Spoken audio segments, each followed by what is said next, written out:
बिस्मिल्लाहिर्रहमानिर्रहीम। अस्सलाम वालेकुम। आप कैसर खान यूट्यूब चैनल देख रहे हैं। आप जानते हैं कि इमरान खान साहब के ऊपर मुख्तलिफ़ केसेस हैं। अब तो मैं गिनती भी भूल चुका हूँ कितने केसेस हैं, मगर हैं। अब उसके अलावा जो उनके ऊपर एक केस बना वो था दहशतगर्दी का, मतलब ये साबित करना था कि इमरान खान साहब दहशतगर्द हैं।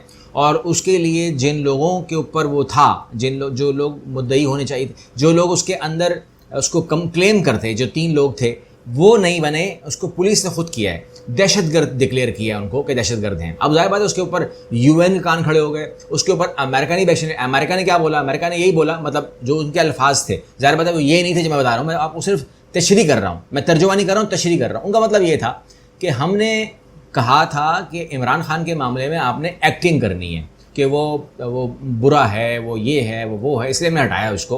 वो पाकिस्तान के लिए ख़तरनाक था, अगर वो होता तो महंगाई हो जाती, तमाम चीज़ हो जाती, और अभी तो महंगाई हुई नहीं है, कुछ भी नहीं हुआ, ना फ्लड आए ना कुछ हुआ, क्योंकि इमरान खान होता तो ज़्यादा तबाही होती। तो उसमें पाकिस्तान के जो लोग हैं उन्होंने ओवर एक्टिंग की, और ओवर एक्टिंग ये कि उन्होंने कहा दहशतगर्द भी है, तो उसमें उनका हम वो नहीं मानते। तो वहाँ पर उन्होंने कहा कि जी मैंने कहा शर्म करो, तौहीन नहीं है। इमरान खान की पूरी जमानत मंजूर हो गई, क्योंकि उन्होंने कहा कि मैंने कहा शर्म करो, तो शर्म करना तो तौहीन नहीं है। अच्छा, तौहीन भी छोड़ दीजिए, इमरान खान ने क्लाशनकोफ नहीं उठाई हुई थी, इमरान खान ने तलवार नहीं उठाई हुई थी, इमरान खान ने किसी को नहीं कहा मैं तुम्हारी गर्दन काटने आ रहा हूँ। इमरान खान ने कहा जो हमने कहा है वहाँ पर कि हम तुम्हारे पीछे आ रहे हैं, वो हम काम कर भी चुके हैं, मतलब हमने लीगल पिटीशन डाल भी दी है, तो उसको हम लीगल देख भी रहे हैं। अब उसको दहशतगर्दी कैसे कह सकते हैं आप, वो तो हमारी दरख्वास्त कबूल भी हो गई है, तो फिर कैसे टेररिस्ट होंगे। तो लगता ये है मेरे हिसाब से कि ये मुकदमा तो कहीं ना कहीं फारिग ही हो जाएगा। अब हम बात करने जा रहे हैं कल की जो आपको मैंने रिपोर्ट दी थी, वो था हमारी कतर के हवाले से। मैंने कहा था कि वो $3 अरब किस काम के लिए लगाएगा, और आपको मैंने कहा था कि हमारे पास हमारे पास कोई ऑफ़र है, ना ही हमारे पास कोई ऐसी चीज़ है कि हम उनको दें, आइडियाज़ भी नहीं हैं और अपॉर्चुनिटी भी नहीं है। तो यहाँ पर आप देख लीजिए कि पाकिस्तान का दारुल हुकूमत है इस्लामाबाद, जहाँ पर पाकिस्तान की हुकूमत कायम है, और सिर्फ वहीं पर हुकूमत कायम है। बाकी तो आपको पता है कि सारे सूबे जो हैं वो 18वीं तरमीम के बाद और सरकारी तौर पर अलग अलग हो चुके हैं।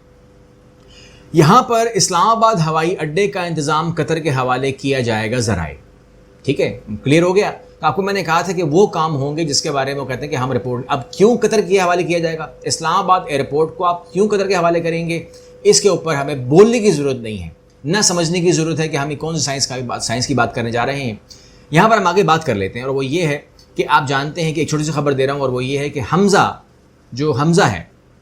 हमज़ा शहबाज, उसको गिरफ़्तार करने के हवाले से किससे परमिशन लेनी पड़ेगी, किससे पूछना पड़ेगा, फिर कहाँ से चीज़ें पास होंगी, वो तमाम चीज़ें सुप्रीम कोर्ट ने ख़त्म कर दी हैं। उन्होंने कहा कि लाहौर हाई कोर्ट ने जो कहा है कि जो नैब की अपील है उसमें उन्होंने समात के हवाले से कहा है कि किसी को गिरफ़्तार करने के लिए किसी से परमिशन की ज़रूरत नहीं है। अगर वो मुजरिम है, उसके ऊपर कुछ चीज़ साबित हो रही है, मुलजिम है वो, तो उसको आप गिरफ़्तार कर सकते हैं, उसके लिए किसी स्पेसिफिक प्रोसेसर की ज़रूरत नहीं है। आपसे मैं बात कर रहा हूँ यहाँ पर शहबाज शरीफ की। शहबाज शरीफ साहब जो है वो सरकारी दौरे के ऊपर कतर का एक टिकट लिया, आपने मुझे समझाना है जी, कतर का एक टिकट लिया जो उनको कतर ले गया, और कतर में उन्होंने अपनी बिज़नेस जो बातें की पाकिस्तान के हवाले से, जो कुछ भी उन्होंने किया, मैं ये नहीं कह रहा कि उन्होंने न्यूयॉर्क में होटल बेच दिया, मैं ये नहीं कह रहा उन्होंने PI के शेयर्स बेच दिए, मैं ये नहीं कह रहा उन्होंने इस्लामाबाद में जो है वो सौदा कर दिया, ये बातें हम नहीं कर रहे, वो हम आगे करेंगे, ठीक है। लेकिन यहाँ पर मैं कह रहा हूँ जिस टिकट के ऊपर हमारा वज़ीर आज़म इस्लामाबाद से उतरता है कतर में, और कतर से वो जाएगा फिर लंदन, ये प्रोग्राम था, लंदन से वापस आएंगे कतर, कतर से वापस, तो ये जो दौरा है इसमें आधा दौरा सरकारी हो गया तो कतर तक का, और लंदन का टिकट जो है वो उसमें इंक्लूड हो गया। तो हमें मालूम नहीं करना है, हमें प्रॉब्लम नहीं है, अच्छी बात है। वो बच्ची का पूछने जा रहे हैं, बच्ची बीमार है, और जो खातिर तवाज़ो है या जो उसकी तमारदारी है उसका पूछना फ़र्ज़ है हम पे, हम हर बीमार का हमें पूछना चाहिए। लेकिन ये डबल दौरा हो गया, इसके अंदर एक दौरा प्राइवेट है, आधा दौरा जो है वो सरकारी है। तो हमें सिर्फ वजाहत कर दीजिए जो टिकट बना था वो टिकट क्या था, हुकूमत वजाहत करे, और वो टिकट जो है वो इस्लामाबाद इस्लामाबाद था, या Islamabad Qatar Heathrow Qatar Islamabad था, इसकी वजाहत जो है देनी पड़ेगी, क्योंकि प्राइवेट दौरे के अंदर हमारे पैसे से वो ट्रैवल नहीं कर सकते। IMF के साथ अभी तक हमारी डील मुकम्मल नहीं हुई, अब तक डील मुकम्मल हो जानी चाहिए थी, ठीक है। तो यहाँ पर जो कमेंट्स आ रहे हैं वो ये आ रहे हैं अगर IMF पैसे नहीं दे रहा तो अपने ही मंगवा लें, फिर से लूट लेना, पाकिस्तान इधर ही है, کون سا بھاگا جا رہا ہے؟ تو اب اس قسم کے کمنٹ جو لوگوں کے آ رہے ہیں، کیونکہ لوگ جو ہیں وہ اکتا گئے ہیں، تنگ آ گئے ہیں کہ یار اپنے معاملات تو آپ کی ٹھیک ہے نا. جس طریقے سے وہ ایک بل پکڑ کے بول رہا ہے کہ میری فیکٹری تھوڑی لگی ہوئی ہے، میرا بل 36,000 آ گیا، انکم میری 20,000 ہے، تو فیکٹری میری تھوڑی چل رہی ہے، اور وہ نام لے کے جو ہے وہ بیچارہ چیخ رہا ہے. یہاں پر ہم داد دیں گے جماعت اسلامی کو. جماعت اسلامی جو ہے یہ آپ دیکھ رہے ہیں جو وہ ہیں، وہ کہتے ہیں کہ یہ کیسے لوگ ہیں جو ووٹ لیتے ہیں مگر مشکل وقت میں لوگوں کے پاس جانا تو کیا اپنے پیٹرول پمپس اور دیگر جگہوں پر بھی انہیں رات گزارنے نہیں دیتے. سندھ کے سیلاب زدہ علاقوں کی طرف جاتے ہوئے رات کے اندھیرے میں سڑک پر کھلے آسمان تلے موجود متاثرین یہ گفتگو جو درد دل رکھنے والا ہے وہ سنیں تو اس کے دل دہل جائیں. یہ آپ کو سراج الحق بتا رہے ہیں. اور میرے حساب سے اگر کوئی سیاسی جماعت اس ٹائم سب سے زیادہ امداد میں مصروف ہے، یہ آپ دیکھ رہے ہیں پرسنل انوالو ہیں، مطلب یہ ان کے لیڈر ہیں، ٹھیک ہے نا، یہ ان کے بڑے ہیں، لیڈر ہیں، اور یہ آپ کو ذاتی طور پر وہاں پر نظر آ رہے ہیں.